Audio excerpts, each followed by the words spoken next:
Hey church family, Ron Branscombe here. I hope you're having a blessed Thursday. We're going to dig into Daniel chapter 9.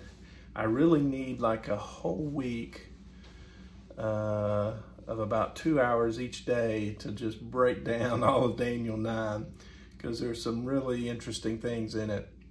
But you guess what? We've only got like 3 or 4 minutes, so buckle up. The first part, or about 2/3 of this particular chapter, revolves around Daniel's prayer. It's a beautiful prayer, and it's one that, as individuals within our very nation, I know we all have a concern about what's going on in our nation. And Daniel's prayer to God is, I think, it's a great example of where his heart was, but where our heart should be. Some things that I think stuck out, like in verse 3, he's preparing for prayer, getting ready. So I turned to the Lord God and pleaded with him in prayer and petition, in fasting, and in sackcloth and in ashes. So he was preparing for prayer. Verses 5 through 15, he's confessing the sin. It's not only his sin, the sin of the people of Israel. And then verses 16 through 19, he's asking for mercy from God. Now, in the second half of verse 18, this really stuck out to me in studying this. It says, we do not make request of you, talking about request to God. This is Daniel. We do not make request of you because we are righteous, but because of your great mercy. God has an abundance of mercy. And so I thought that really stuck out. So this part of the prayer that Daniel's praying. Now, in the middle of the prayer, he is paid a visit by Gabriel, the angel Gabriel. And just real quick, I thought an interesting note, verse 21, the man I had seen in the earlier vision came to me in swift flight. Angels probably do have wings of some sort. I think that stuck out. But there's a lot of interesting things that's broken down with all these numbers that is mentioned that Gabriel shares with Daniel. And really, Gabriel is answering, he's giving him a vision of Daniel's answer to the prayer. A lot of people can get tripped up on a lot of these dates and stuff of what the 77 and everything means. But here's some simplicity to it, because here's what ultimately happened and will happen.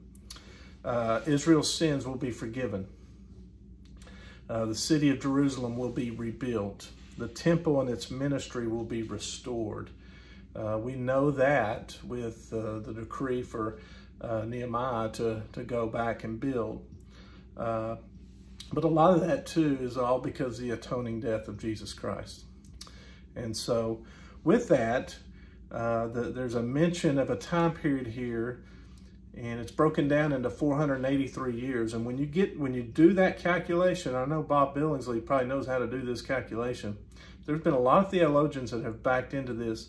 When you get to that number 483, you're in the middle of Christ's ministry. Some feel it's at his birth, some at his death, but a lot of people feel it's right in the middle of it. So the reference of, then that's when Christ and the ministry begins. His death, his atonement. And then we get a picture in verse 27 of the Antichrist. And the Antichrist will come, make a covenant with Israel when it's talking that last week. Now, follow me. There's a break there from week 69 to week 70. And that's not necessarily weeks. It's going to be in years. It is years. But with the message from Gabriel, 69 to 70, that's where we're in the middle of right now. That's where we're at. But with that, you have the Antichrist that is coming. And the Antichrist will make a covenant with Israel. And he will break that covenant with Israel, and desecration will occur, and all the fulfillment of Revelations will occur. So that's about as succinct as I can make Daniel chapter 9.